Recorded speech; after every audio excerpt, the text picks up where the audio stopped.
ពីបេងដងមនុស្សក្បត់សំដីពិតចេញពីបេងដងមនុស្សសាវាបងដឹងថាបងមិនស័ក្តិសមឲ្យអូនទទួលយកបងធ្វើជាសងសាវិញទេតែពេលនេះបងចាប់ផ្ដើមចេញឈឺហើយបងក៏ចាប់ផ្ដើមចេញហូរទឹកនេត្រាក្រោយពេលដែលអូនជួបនឹងសងសាថ្មីដែលគេជាមនុស្សក្បត់ដូចបងនៅក្រោយខ្នងបងបារម្ភគ្រប់ពេលព្រោះដឹងថាគេក្បត់អូនដូចបងដូចស្រក់ទឹកភ្នែកអាណិតអូនជួបតែមនុស្សក្បត់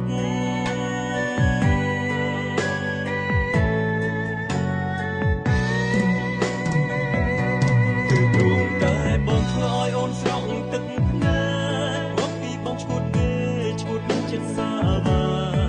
បើពេលនោះបងចេញស្មងបើពេលនោះមិនសាវាពេលនេះអូនប្រហែលជាញញឹម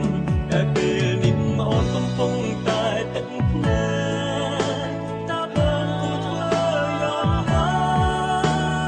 បើបងជាមនុស្សដែលអូនកំពុងស្អប់ខ្លាំងទៅមកក៏អូនមិនចង់ជួប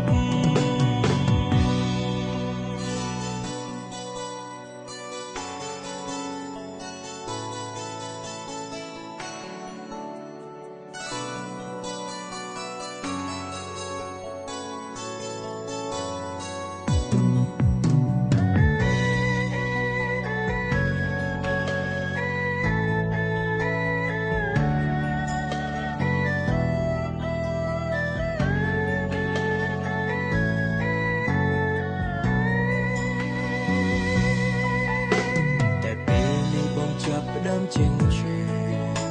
ហើយបងក៏ចាប់ផ្ដើមចេញហូរទឹកនេត្រាក្រោយពេលដែលអូនជួបនឹងសង្សារថ្មីដែលគេជាមនុស្សក្បត់ដូចបងនៅក្រោយខ្នងបងបារម្ភគ្រប់ពេលព្រោះដឹងថាគេក្បត់អូនដូចបងដូចស្រក់ទឹកភ្នែកអាណិតអូនជួបតែមនុស្សក្បត់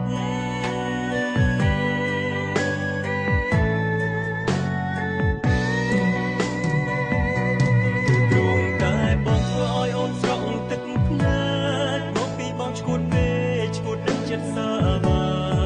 បើពេលនោះបងចេញស្មងបើពេលនោះមិនសាវាពេលនេះអូនប្រហែលជាញញឹមតែពេលនេះអូនកំពុងតែទឹកភ្នែកតើបងគួរធ្វើយ៉ាងណាបើបងជាមនុស្សដែលអូនកំពុងស្អប់ខ្លាំងទៅមកក៏អូនមិនចង់ជួប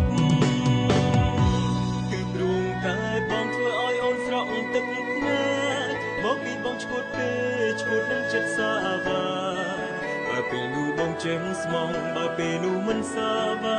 ពេលនេះអូនប្រហែលជាញញឹមតែពេលនេះអូនកំពុងតែទឹកភ្នែ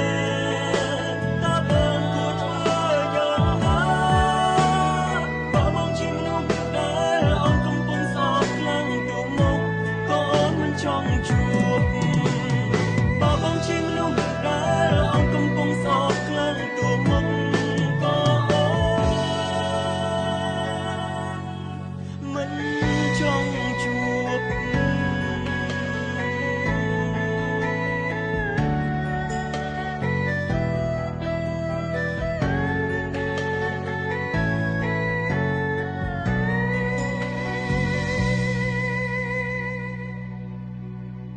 អត់ឯងគិតខ្លីមែន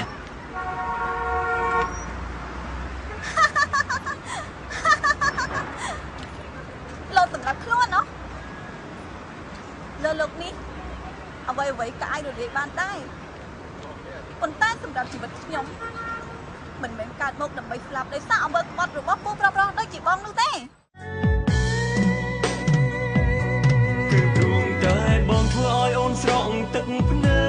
កមកពីបងឈួតពេកឈួតនឹងចិត្តសាវាបើពេលនោះបងចេញស្មងបើពេលនោះ